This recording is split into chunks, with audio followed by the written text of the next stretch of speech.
The shuttle doors opened with a soft hiss and Lihana stepped onto the platform of Vorthan Academy. The air tasted different here on Kepler 442b. It was cleaner than Earth air, but somehow felt thinner. She adjusted the strap of her bag and looked around at the strange new world that would be her home for the next year. The academy buildings stretched before her like crystal formations growing from the ground. Everything was smooth and curved, with no sharp edges anywhere.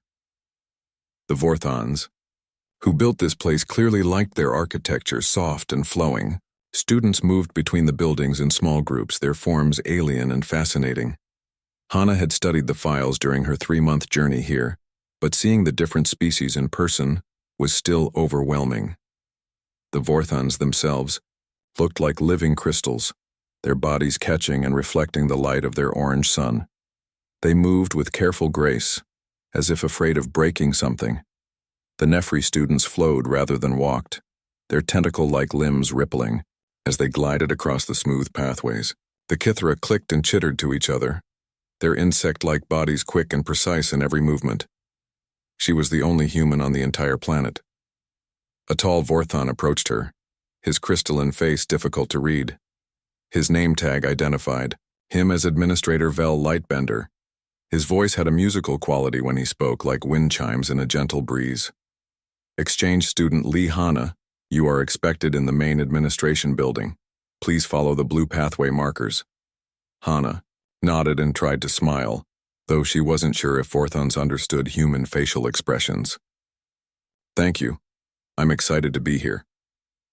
Administrator Vel tilted his head at an angle that might have indicated confusion. Excitement is an interesting response to academic placement. Most students find the transition period challenging. I like challenges, Hana replied. Something flickered in Vel's crystalline features. It might have been surprise or perhaps concern. He gestured toward the blue markers embedded in the pathway. Your dormitory assignment and class schedules are waiting. The semester begins tomorrow. The administration building was even more impressive inside than outside. The walls seemed to glow with their own light, and the ceiling stretched up so high that Hana couldn't see where it ended. Other students moved through the halls, and she noticed how they gave her a wide circle of space as she walked. Not hostile exactly, but definitely keeping their distance.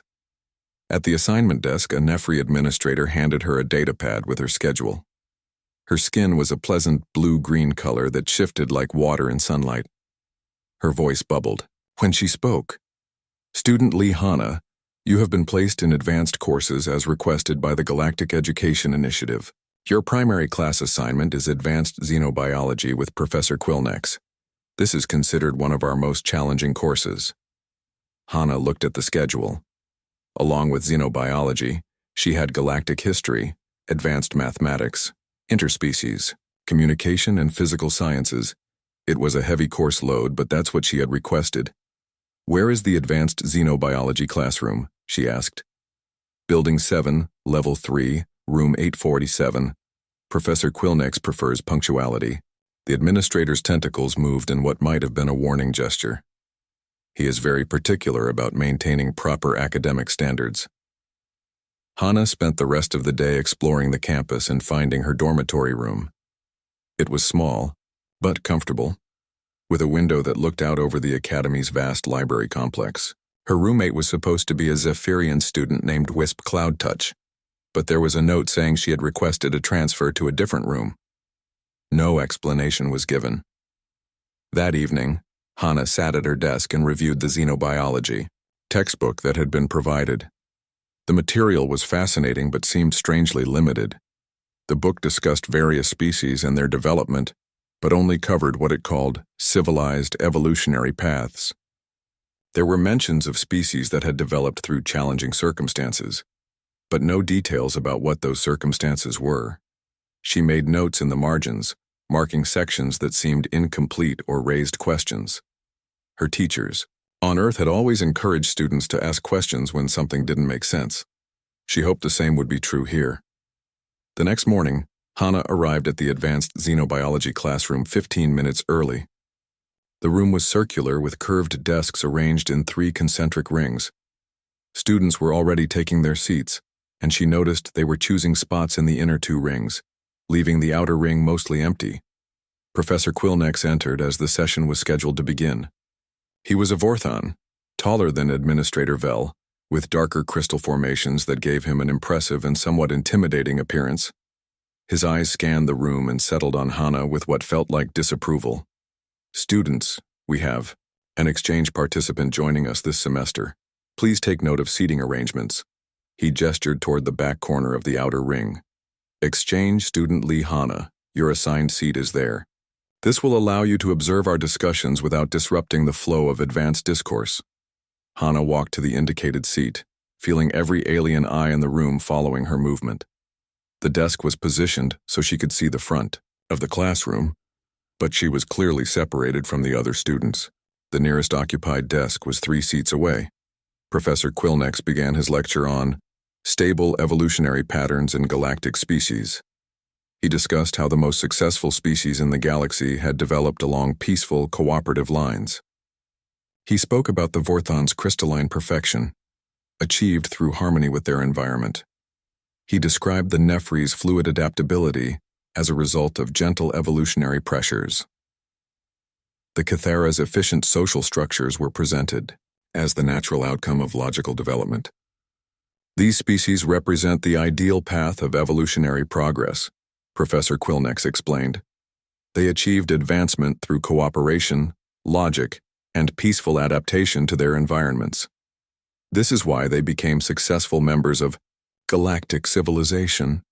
Hana raised her hand. Professor Quillnex paused, looking surprised. "Yes? I was wondering about species that might have developed differently. The textbook mentions challenging circumstances but doesn't give details. What about species that faced more difficult evolutionary pressures?" The classroom became very quiet. Several students turned to look at her, their alien features unreadable but somehow conveying discomfort. Professor Quillnex's crystalline face seemed to harden.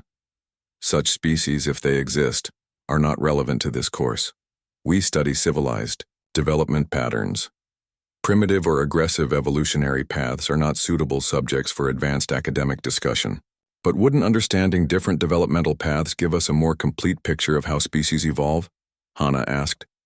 "On Earth, we study all kinds of evolutionary pressures, including competitive ones. Earth's developmental history is precisely why humans require careful observation in academic settings," Professor Quillnex replied coldly. "This course focuses on species that achieved greatness through enlightened means." Hana wanted to ask more questions, but the professor had already moved on to the next topic. She noticed that several students had shifted slightly in their seats, creating even more distance between themselves and her corner position. As the class continued, she took careful notes, but she also noticed what wasn't being discussed.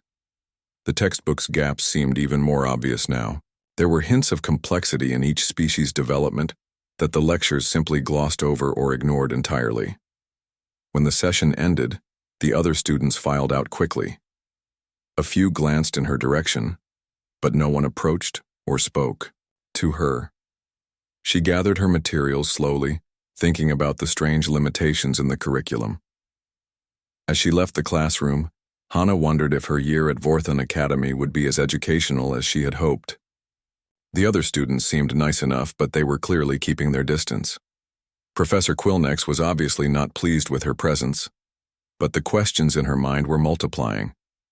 Why was the academic material so carefully limited? What weren't they supposed to learn about? And why did asking simple questions seem to make everyone so uncomfortable? She walked back to her empty dormitory room, already planning the research she would do in the library that evening. If the official curriculum wouldn't answer her questions, she would find the answers somewhere else. By the second week, Hana had settled into the rhythm of classes at Vorthon Academy. Her dormitory room remained empty except for herself, and she had grown used to eating meals alone in the vast dining hall. The other students weren't hostile, but they maintained a careful distance that felt both polite and final. In advanced xenobiology, Professor Quillnex continued his lectures on civilized evolutionary development. Today's topic was the peaceful Zephyrians, a species known throughout the galaxy for their gentle nature and artistic achievements. The professor displayed holographic images of their cloud cities and spoke about their harmonious society. The Zephyrians represent perhaps the most refined example of non-violent development, he explained. They evolved in the upper atmosphere of their gas giant home, where resources were abundant and competition unnecessary. Their entire culture reflects this peaceful origin. Hana raised her hand, as had become her habit. The other students shifted uncomfortably, already anticipating disruption to the smooth flow of the lesson. Yes? Professor Quillnex asked with poorly hidden irritation. I was reading about atmospheric pressure differences on gas giants. How did the Zephyrians develop their advanced cognitive abilities if they didn't face environmental pressures that would select for problem-solving skills? The professor's crystalline features darkened. Their intelligence developed naturally through artistic and philosophical pursuits. But evolutionary biology suggests that complex cognition usually develops in response to challenges, Hana continued. Were there any predators in their environment, or resource competition that might have driven brain development? A Zephyrian student named Lilt Gentlewind spoke up from the middle ring. Her voice was soft and musical, like wind through leaves. Our people have always been peaceful. We developed intelligence through contemplation and beauty. Hana nodded, respectfully. I'm not questioning your people's peaceful nature now. I'm just curious about the evolutionary pressures that created that intelligence in the first place. Even on Earth, our most peaceful animals usually evolved from ancestors who faced some kind of survival challenges. The classroom fell silent. Professor Quillnex's expression suggested he found the entire line of questioning inappropriate. Human evolutionary history is not relevant to understanding civilized species, he said firmly. The Zephyrians achieved their current state through enlightened development, not through primitive survival mechanisms. But Hana had noticed something in Lilt Gentlewind's reaction. A brief flicker of uncertainty, as if the question had touched on something she had never considered before. After class, Hana went to the academy's library. The main reading areas were filled with students from various species, all working quietly at individual study stations. She found a terminal and began researching Zephyrian evolutionary history. The official records were surprisingly brief. They mentioned the species' development on the gas giant Nephis, their early cultural achievements, and their eventual contact with galactic civilization. But there were gaps in the timeline and references to early atmospheric conflicts that were never explained. Hana dug deeper, accessing historical archives and cross-referencing with geological data about Nephis. What she found was puzzling. The planet had experienced significant atmospheric instability during the period when Zephyrians were supposed to have evolved peacefully. Massive storm systems, pressure variations, and chemical changes that would have created intense survival. Pressures for any developing species. She made notes and decided to research the other species Professor Quillnex had presented as examples of peaceful evolution. The Nephri were described as gentle aquatic beings who developed their fluid intelligence through harmonious adaptation to water environments. But Hana found references to the Great Drying in their early history, a climate disaster that had apparently reduced their planet's water coverage by 60%. How had they survived such massive environmental change while remaining completely peaceful? The Kythera were presented as naturally cooperative insects who developed hive intelligence through logical social organization. Yet Hana discovered mention of territorial consolidation periods and resource optimization conflicts in their early records. The details were vague, but they suggested something more complex than simple logical cooperation. Even the Vorthons, with their emphasis on crystalline perfection and harmony, had historical references to purification events and structural adaptations that weren't explained in the educational materials. The next day in class, Professor Quillnex began a lesson on successful adaptation strategies. He focused on how advanced species had learned to work with their environments rather than struggle against them. Hana raised her hand again. Professor Quillnex's pause lasted longer this time. What is it? Exchange student Lee Hana? I've been researching the species we've studied, and I found some interesting historical references. The Zephyrians faced major atmospheric changes during their evolutionary period. The Nephri survived something called the Great Drying. The Kithara had territorial conflicts. How did these experiences shape their development into the peaceful species they are today? The effect of her question was immediate and dramatic.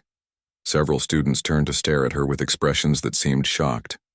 Lilt gentle winds, ethereal features showed what might have been distress. A Kithara student named Click9 made rapid chittering sounds that might have been agitation. Professor Quilnex's crystalline form seemed to grow darker and more angular. Those historical references are not relevant to current academic study. We focus on these species' achievements, not on primitive periods that preceded their enlightenment. But understanding how they overcame those challenges might help us appreciate their achievements more, Hannah said. On Earth, we study both the difficulties our ancestors faced and how they solved them. It helps us understand human resilience and adaptability. Human approaches to history are precisely the problem, Professor Quilnex replied sharply. Civilized species prefer to focus on their positive achievements rather than dwelling on past struggles. A Vorthon student named Vex, Thornspire spoke up from the inner ring. His voice had a musical quality but with discordant notes. Are you saying our ancestors were not always peaceful? The question hung in the air like a challenge. Professor Quilnex looked at Vex with what appeared to be alarm. Your ancestors achieved their current perfect state through natural progression, he said carefully. Any earlier difficulties were simply steps along the path to enlightenment. But Hannah could see that her questions had planted seeds of curiosity in several students. They were looking at each other with new uncertainty, as if seeing their own species' histories in a different light for the first time. Click9, the Kithara student, made more chittering sounds. Through the translation device, his words came out as, "What territorial conflicts? Our education never mentioned territorial conflicts. Because they are not important to your current civilized state," Professor Quilnex said, but his voice carried a note of desperation now. Hannah realized she had stumbled onto something significant. The other students had been taught sanitized versions of their own histories. They genuinely didn't know about the challenges their ancestors had faced. The entire galactic education system seemed designed to hide the difficult parts of evolutionary development. After class, she noticed that the other students were talking among themselves in small groups. Their body language suggested intense discussion, and several times she caught them glancing in her direction, not with hostility but with something that might have been curiosity mixed with unease. That evening, Hannah continued her research in the library. She was beginning to see a pattern. Every species in galactic civilization had overcome significant challenges to reach their current state. But their educational systems had edited out those struggles. They taught only the end results, not the processes that had created them.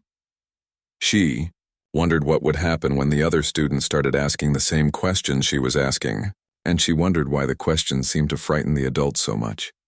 As she walked back to her empty dormitory room, Hannah noticed that some of the other students had changed their walking patterns. They were taking longer routes between buildings, paths that didn't bring them close to where she might be. It wasn't deliberate avoidance exactly, but it was as if her presence had become associated with uncomfortable thoughts they preferred not to face. The corner seat in Professor Quilnex's classroom suddenly felt less like punishment and more like quarantine. They weren't trying to punish her for asking questions. They were trying to contain the effect of those questions on everyone else. But it might already be too late for containment. By the third week, the advanced xenobiology classroom looked completely different. What had started as 3 concentric rings of students had become a lopsided arrangement with most desks clustered as far from Hannah's corner as possible. The change happened gradually, with students making small adjustments day by day until nearly 2/3 of the room was empty. Hannah sat in her assigned corner seat and watched her classmates settle into their new positions. They weren't running from her exactly. They still nodded politely when they passed her in the halls, but something had changed in how they related to the space she occupied. Professor Quilnex entered the classroom and paused, clearly noticing the seating arrangement. His crystalline features showed what might have been satisfaction. "Today we will discuss the importance of maintaining academic focus," he announced. "Advanced courses require students who can appreciate civilized discourse without introducing disruptive elements." He began his prepared lecture on harmonious development patterns, but Hannah could see that several students were not paying full attention. Vex Thornspire kept glancing toward her corner with an expression that seemed thoughtful rather than dismissive. Click 9's mandibles moved in small, rhythmic patterns that suggested deep consideration. Even Lilt Gentlewind appeared distracted, her normally serene features showing traces of inner conflict. When Professor Quillnex finished his presentation about peaceful evolutionary success stories, Hannah raised her hand as usual. "Exchange student Lee Hannah," the professor said with weary resignation. "I've been wondering about something. If all these species developed so peacefully, how did they develop the complex problem-solving abilities needed for space travel and advanced technology? Wouldn't that kind of innovation usually come from facing and overcoming difficulties?" The question hit the classroom like a sonic wave. Several students shifted uncomfortably. A few made sounds that might have been distress in their respective species. Professor Quillnex's patience finally broke. "Your constant focus on difficulty and struggle reveals the primitive nature of human thinking. Civilized species achieve advancement through cooperation and harmony, not through conflict and competition." "But I'm not talking about conflict between species," Hannah said. "I'm talking about environmental challenges that drive innovation. Even cooperation requires problem-solving skills. How do you develop those skills without practice solving problems?" Vex Thornspire suddenly spoke up. "She has a point about innovation requiring problem-solving experience." Professor Quillnex turned toward Vex with visible alarm. "The Vorthons achieve technological advancement through logical progression and artistic inspiration. But what problems did our artists solve when they created their works?" Vex asked. "What challenges did our engineers overcome when they designed our cities?" The professor seemed at a loss for words. The question had come from one of his best students, a Vorthon, whose family were prominent in their society. Click 9 joined the discussion. "Our hive structures are efficient, but efficiency implies optimization. What were we optimizing against?" "Resource management, certainly," Lilt Gentlewind added softly. "But that implies resources were sometimes scarce. Why would they be scarce in a perfectly harmonious environment?" Hannah watched in fascination as her classmates began questioning the gaps in their own education. They weren't asking her for answers. They were discovering the questions independently. Professor Quillnex attempted to regain control.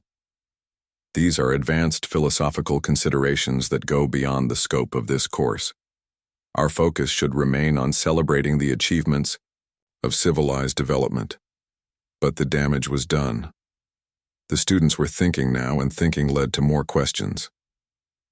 After class, Hannah went to her usual spot in the library, but today she found she wasn't alone. Mindejo, a human maintenance worker, was cleaning the study terminals nearby. He was older than Hannah, probably in his 30s, and had been working at the academy for several years. "Mind if I ask you something?" he said quietly, speaking in Korean. Hannah looked up, surprised to hear her native language. "Of course. The alien kids have been acting different lately, more restless. The professors are having more meetings. Is something going on in your classes?" Hannah considered her answer carefully. "I've been asking questions about evolutionary history. It seems like the curriculum only covers part of the story." Min Daiho smiled grimly. "You notice that too? I've been working here for 3 years, and I've had access to their restricted archives for maintenance purposes. Want to see what they don't want the students to know?" He led her to a maintenance access panel behind the historical archives section. With his clearance codes, they entered a restricted area filled with complete historical records rather than the sanitized educational versions. What Hannah found there was staggering. The Zephyrians hadn't evolved peacefully in abundant atmospheric conditions. They had survived a catastrophic atmospheric collapse that killed 80% of their species. The survivors developed their floating, cities as refugee camps, and their artistic culture as a way to process collective trauma. Their gentle nature wasn't evolutionary, it was therapeutic, developed to prevent the kind of conflicts that had made their environmental crisis worse. The Nefri had faced the Great Drying when their planet's climate changed rapidly. They survived by developing incredible adaptability, including the ability to change their physical form to match different water conditions. Their flowing, peaceful nature was actually an adaptation for survival in constantly changing environments. Kithara's territorial conflicts were actually devastating wars between different hive clusters that lasted for centuries. They developed their current cooperative systems as peace treaties made biological, ensuring that future conflicts would be impossible because all Kithara would share common interests. Even the Vorthans, with their crystalline perfection, had evolved their current form during purification events that were actually toxic atmospheric changes. Their crystal-like bodies weren't naturally beautiful. They were protective adaptations that allowed them to survive in poisoned air. Every species in galactic civilization had survived catastrophic challenges. Everyone had developed their current, peaceful nature not as a natural state but as a hard-won adaptation to prevent the conflicts that had nearly destroyed them. "Why do they hide this?" Hana asked. Mindeho shrugged. "Fear, maybe. Their current civilizations are built on the idea that they're naturally peaceful and superior. If they admitted they had to learn to be peaceful, that they chose cooperation after experiencing the alternative, it might threaten their sense of identity. But learning to be peaceful after experiencing conflict is more impressive than just being naturally peaceful," Hana said. "It shows wisdom and growth. Try telling them that." The next day in class, Hana noticed that even more students had moved their desks away from her area. The avoidance was becoming obvious now, but she realized it wasn't really about her. They were avoiding the questions she represented, the uncomfortable truths that challenged their understanding of themselves. Professor Quilneck seemed increasingly agitated. His lectures were becoming more forceful, more insistent on the natural superiority of civilized development. But the students were no longer accepting his explanations without question. During a break between classes, Hana overheard Vex Thornspire talking to Click 9 and Lilt Gentlewind. "I asked my parents about the purification events," Vex was saying. "They became very uncomfortable and told me it wasn't important to dwell on ancient history. Same with my hive mothers about territorial conflicts," Click 9 replied. "They said focusing on past struggles was unhealthy for modern Kithara. But if we don't understand how we became who we are, how do we know who we really are?" Lilt asked. Hana realized the students weren't avoiding her because they disliked her. They were avoiding her because being near her made them think about questions their entire society had taught them not to ask. She represented a fundamental challenge to their worldview, and they weren't sure they wanted to face that challenge. But they were facing it anyway. The questions were spreading beyond her corner of the classroom, beyond the classroom itself. Other students in other courses were beginning to ask similar questions. The human exchange program was having an effect far beyond what anyone had anticipated. As she sat in her increasingly isolated corner, Hana began to understand something important. The other species hadn't failed by forgetting their difficult histories. They had succeeded by learning from them and choosing to build something better. But in editing out the struggles, they had also edited out the evidence of their own strength and wisdom. Humans had never forgotten their capacity for both creation and destruction. Maybe that's what made the galactic community so uncomfortable. Not that humans were violent, but that humans remembered violence and chose cooperation anyway. That was a different kind of peace than the peace of species who had convinced themselves they were naturally gentle. The corner of the classroom had become a quarantine zone, but Hana was beginning to think the infection was already spreading. And maybe that wasn't such a bad thing. The fourth week brought a formal complaint. Hana was called to Administrator Vel Lightbender's office, where she found not just the administrator, but also Professor Quilnex and 2 other faculty members she didn't recognize. Exchange student, Lee Hana, Administrator Vell began, his crystalline voice more brittle than usual. There have been concerns raised about your impact on classroom dynamics. Hana sat in the chair they had provided, which was positioned noticeably far from the desk where the four aliens sat. What kind of concerns? Professor Quillnex leaned forward. Your questions have been disruptive to the learning environment. Several students are now requesting access to historical materials that are not part of the standard curriculum. This is creating unnecessary anxiety and confusion. Anxiety about what? Hana asked. About matters that are not relevant to their current education, one of the other faculty members said. She was a Nephri, her tentacles moving in agitated patterns. Young minds should focus on positive achievements, not on disturbing historical details. But those historical details explain how the achievements were possible, Hana replied. Understanding the challenges your ancestors faced should make their successes more meaningful, not less. Administrator Vell's crystalline features seemed to dim. Human perspectives on history are different from those of civilized species. Your people seem to dwell on conflict and struggle in ways that other species find unhealthy. We don't dwell on them, Hana said carefully. We remember them. We study them to understand how we overcame them and to avoid repeating mistakes. But why remember unpleasant things at all? The fourth faculty member asked. He was a Zephyrian, his voice as soft as wind. Surely it is better to focus on beauty and harmony. Hana thought about how to explain this to beings who had spent generations trying to forget their own capacity for survival and adaptation. Because forgetting makes you weak, she said finally. If you don't remember how you survived difficult times, you can't survive them again if they come back. If you don't remember how you learned to cooperate, you might lose that cooperation when it's tested. The silence in the room was profound and uncomfortable. Professor Quillnex broke it first. This is exactly the kind of primitive thinking that disrupts civilized education, fear-based preparation for conflict that may never come. But conflict of some kind always comes, Hana said. Maybe not war between people, but environmental changes, resource problems, natural disasters. Species that forget how to deal with challenges become fragile. Fragile? Administrator Vell's voice carried a dangerous edge. Hana realized she had touched on something important. Not fragile as individuals, but fragile as societies.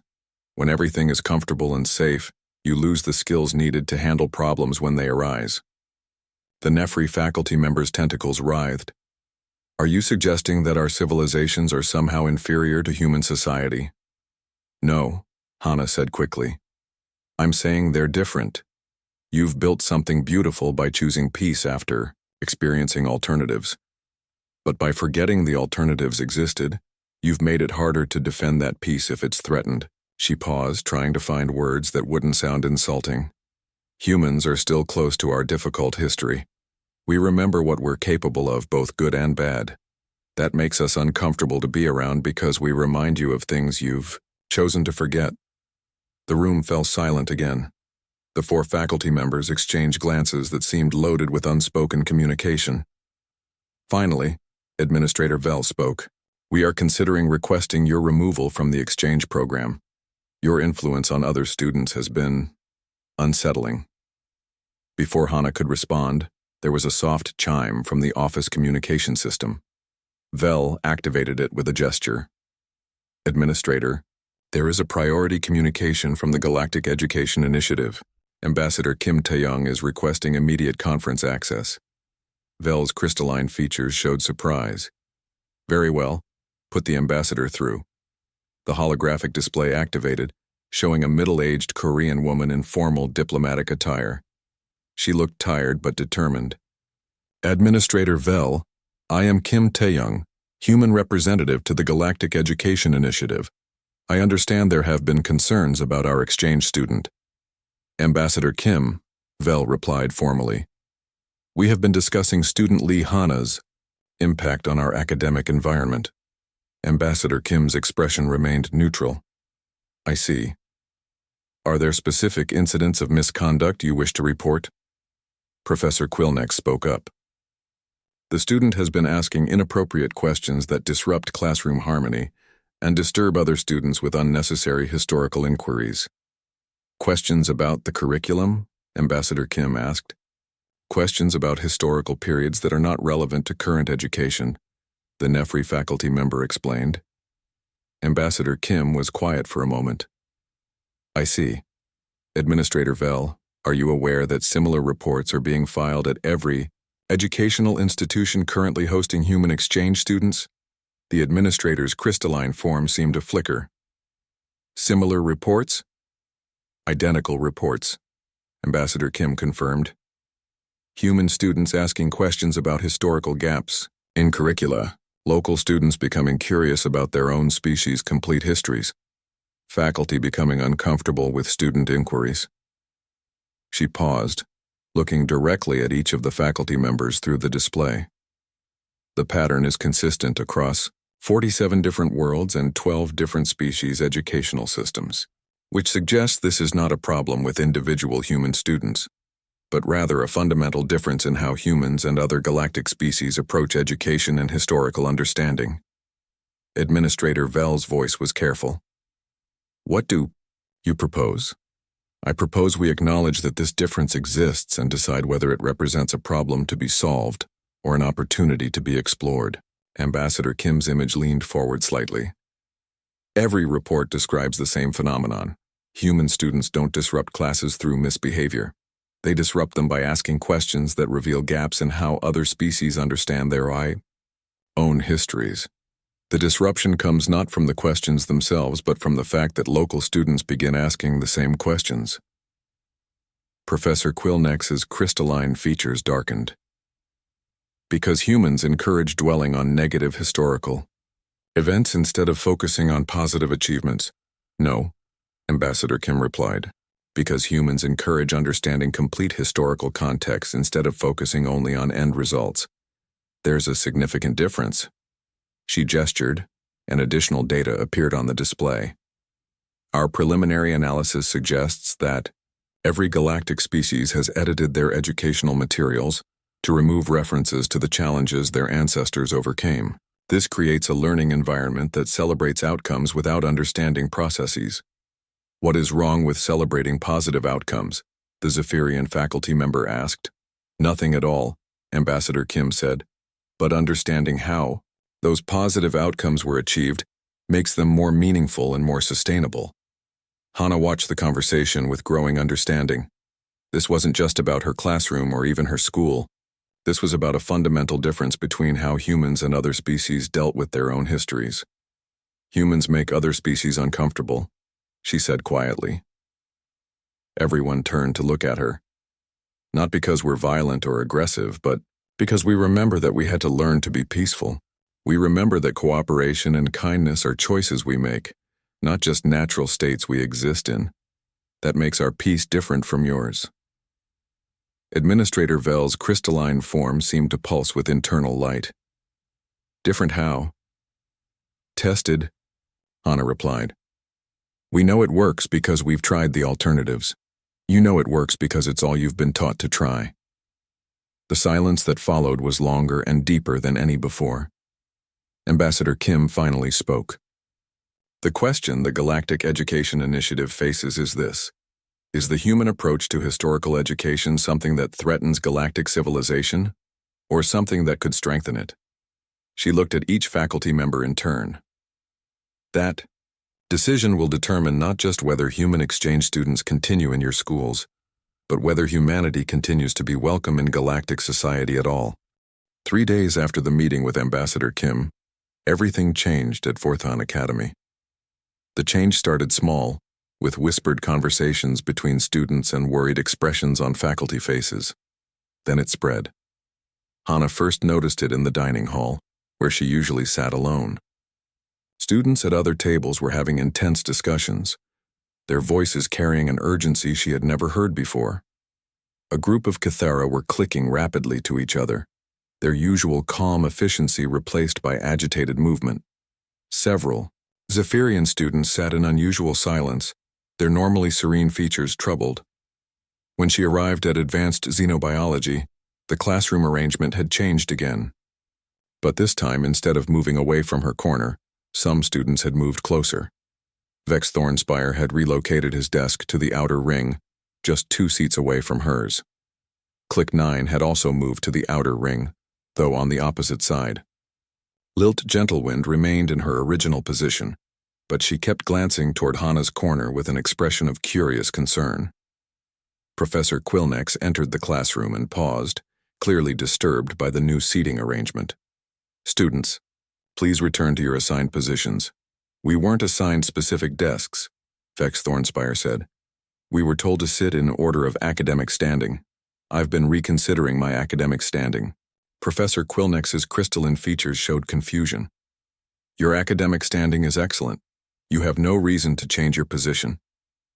"But I have questions about my education that haven't been answered," Vex replied. "That suggests my academic standing might not be as complete as I thought." Other students murmured agreement. The professor looked around the room with growing alarm. "Today's lesson will focus on maintaining academic discipline," he announced, abandoning his prepared curriculum. "Advanced students must learn to distinguish between productive inquiry and disruptive questioning." Click 9 raised a claw. "How do we make that distinction?" "Productive inquiry supports established academic knowledge. Disruptive questioning challenges fundamental educational principles." "But how do we know if educational principles are correct without challenging them?" Lilt Gentlewind asked softly. Professor Quillnex stared at her. Lilt was one of his most compliant students, known for accepting every lesson without question. "Educational principles are established by experts who understand civilized development," he said carefully. "But what if the experts are wrong?" Vex asked. "What if they've left out important information?" The professor's crystalline form began to darken. "Experts do not leave out important information. They focus on relevant, constructive knowledge." Hana raised her hand. When Professor Quillnex reluctantly acknowledged her, she said, "I've been wondering about something. If complete historical knowledge is disruptive, why is partial historical knowledge considered safe?" "Because partial knowledge focuses on positive achievements." "But doesn't partial knowledge also create partial understanding?" Click 9 asked. "In Hive logic, incomplete information leads to flawed decisions. Your ancestors made excellent decisions with the information available to them," Professor Quillnex replied. "How can we know that if we don't know what information was available to them?" Vex pressed. The questions were coming from all directions now. Professor Quillnex looked around the classroom with something approaching panic. "This discussion is inappropriate for academic discourse," he declared. "Exchange student Lee Hana, report to Administrator Vel's office immediately." But as Hana gathered her materials, several other students stood up as well. "If she's in trouble for asking questions, then we should be in trouble too," Vex said. "We're asking the same questions now," Click 9 agreed. "The questions aren't wrong just because a human asked them first," Lilt added. Professor Quillnex stared at his class in dismay. His carefully controlled learning environment was falling apart. When Hana reached Administrator Vel's office, she found it crowded. Ambassador Kim was there again, this time in person rather than by hologram. But she wasn't alone. There were 3 other humans with her, and a collection of alien officials that Hana didn't recognize. "Ah, student Lee Hana," Administrator Vel said. "Please join us. We have been discussing the developing situation." Ambassador Kim gestured to a chair. "Hana, I'd like you to meet Dr. Park Sunwoo, our educational specialist, and Professors Lee, Minji and Choi Do-hyun from the Galactic Research Institute. We're here to investigate the reports we've been receiving."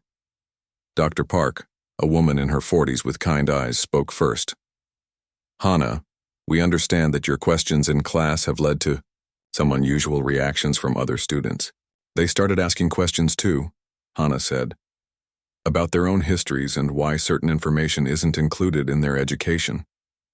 "And how do you feel about that?" Professor Lee asked. Hana thought carefully. "I think it's good. Questions lead to better understanding, but I think it makes the faculty nervous because they don't have answers." One of the alien officials, a being she didn't recognize, made a sound that might have been distress. The students are requesting access to restricted historical archives. Some are challenging the accuracy of their textbooks. Others are asking their families about historical events that are not part of standard education. Professor Choi leaned forward. And what's wrong with that?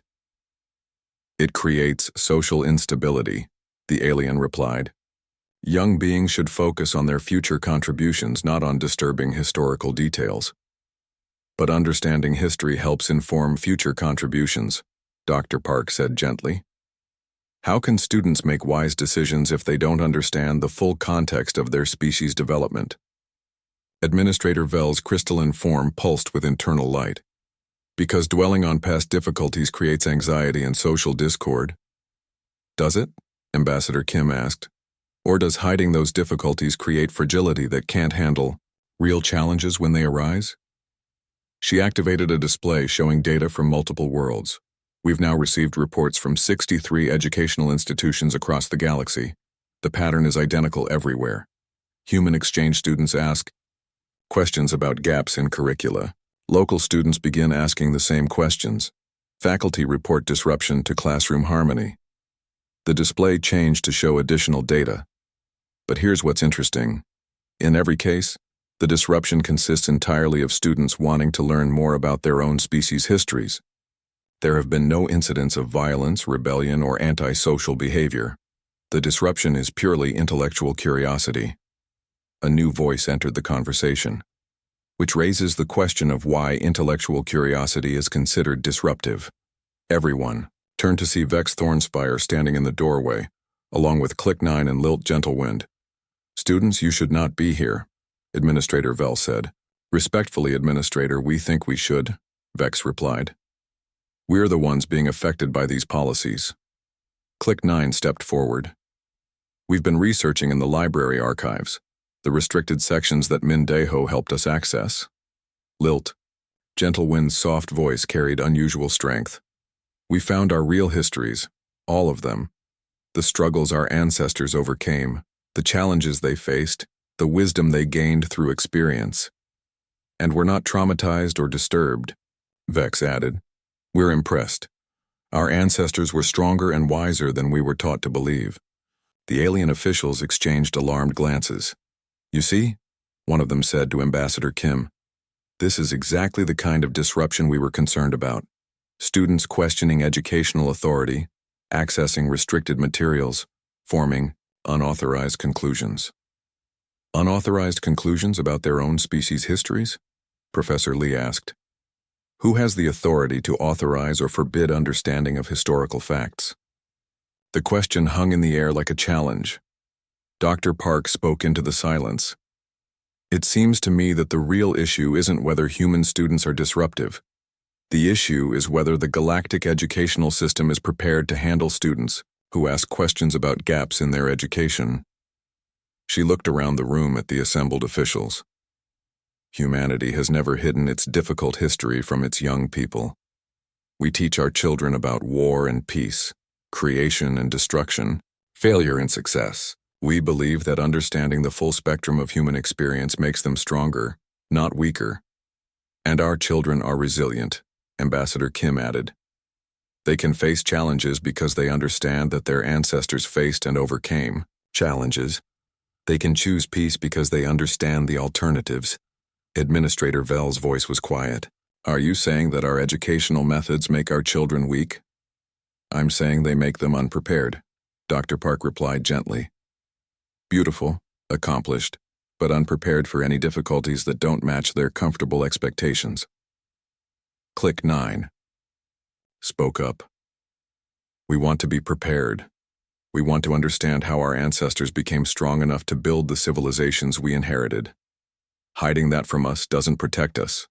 It weakens us. But it also makes us proud, Lilt added. My people survived atmospheric collapse and built floating cities as refugee camps. That's not shameful, that's incredible. Why weren't we taught to be proud of that survival? Vex's crystalline features seemed to glow brighter. The Vorthon purification events weren't failures of our ancestors. They were proof of our ancestors' ability to adapt and survive impossible conditions. 6 months later, Hannah stood in the center of what had once been Professor Quilnex's advanced xenobiology classroom. The room looked completely different now. Gone were the concentric rings of desks that had created hierarchy and distance. Instead, curved seating arranged in a circle surrounded a central space where discussions could happen with everyone participating as equals. The pilot program had exceeded everyone's expectations, except perhaps the humans who had proposed it. Professor Quilnex had requested a transfer to a different academy, one that hadn't implemented the new curriculum. In his place stood Park Sunwoo, the human educational specialist working alongside Zek's coalescence, a young Vorthan who had completed accelerated training in integrated historical education. Today we're going to discuss the development of interspecies cooperation protocols, Professor Park announced. But first, let's hear from our student research teams about what they've discovered.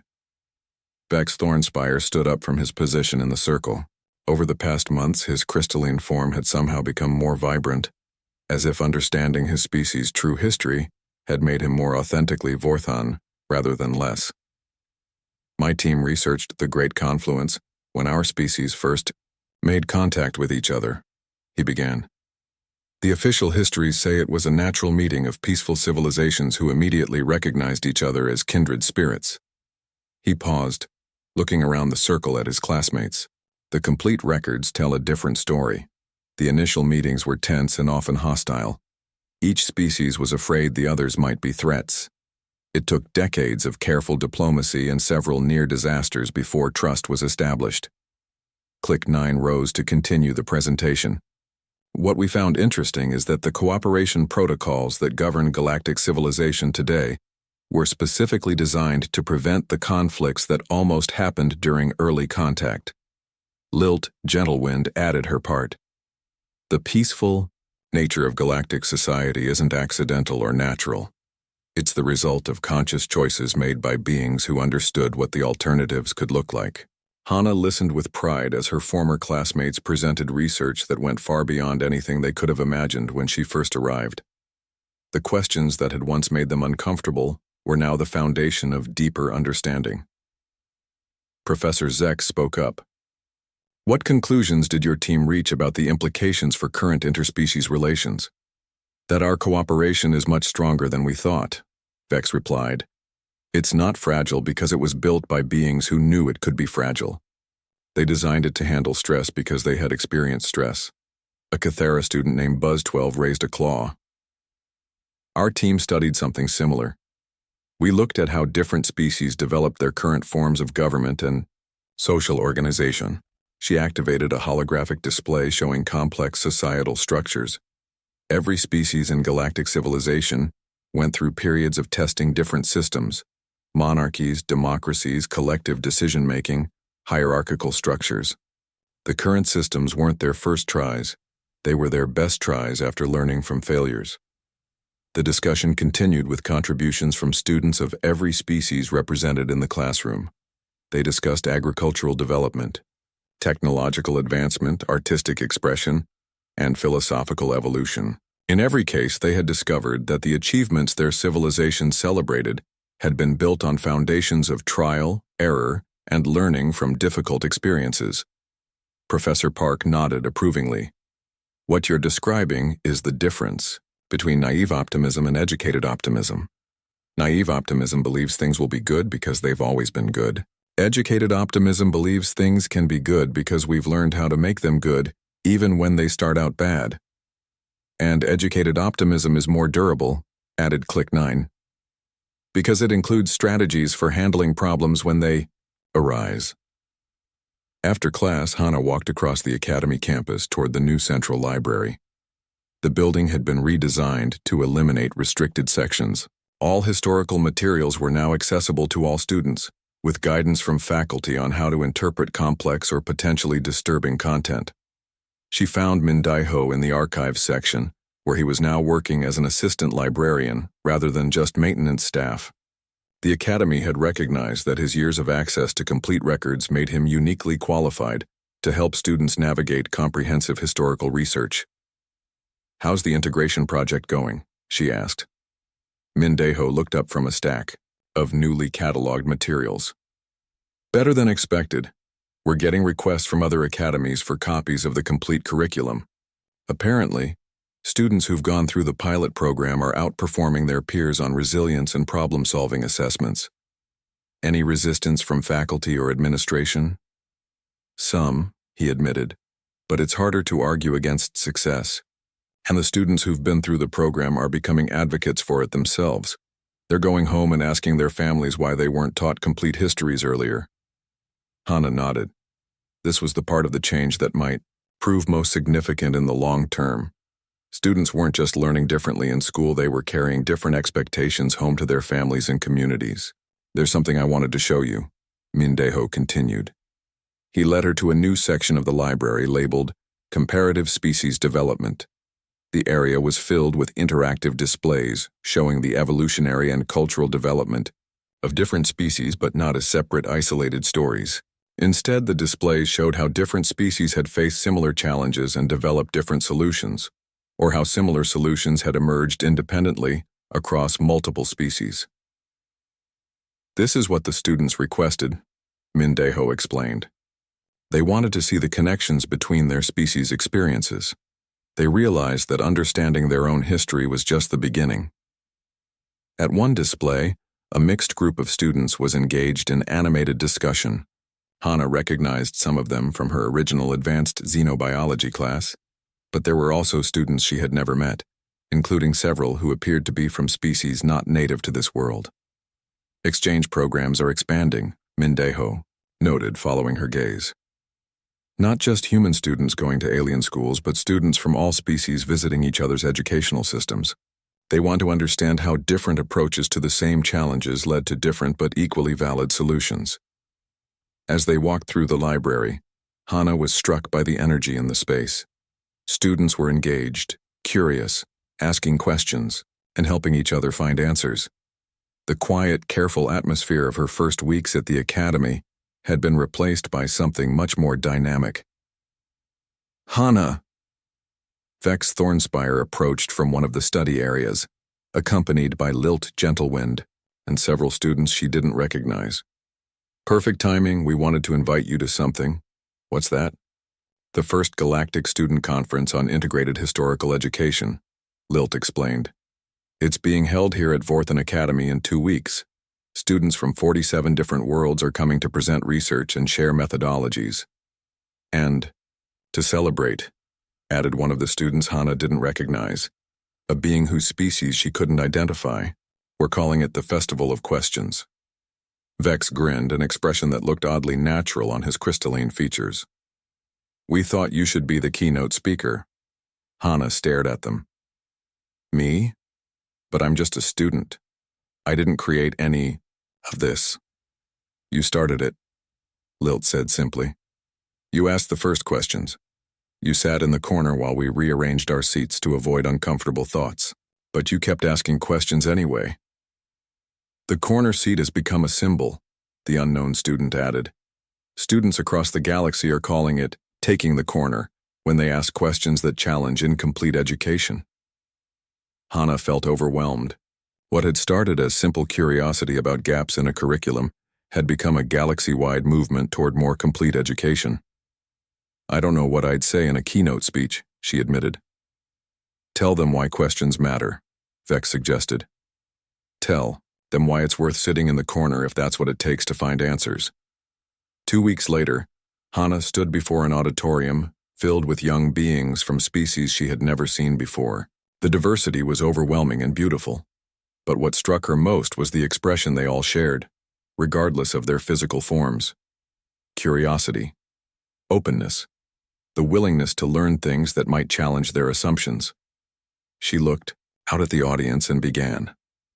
6 months ago, I sat in a corner of a classroom while my classmates moved their desks to avoid me. Not because I was dangerous, but because the questions I asked made them think about things they had been taught not to think about. She paused, seeing nods of recognition throughout the audience. I learned something important in that corner. The most valuable questions are often the ones that make people uncomfortable, not because discomfort is good for its own sake, but because growth happens at the edges of comfort zones. The audience was completely quiet, listening. Every species represented here today has ancestors who faced impossible challenges and found ways to overcome them. Those ancestors were brilliant, resourceful and strong. They earned the peaceful civilizations you inherited today.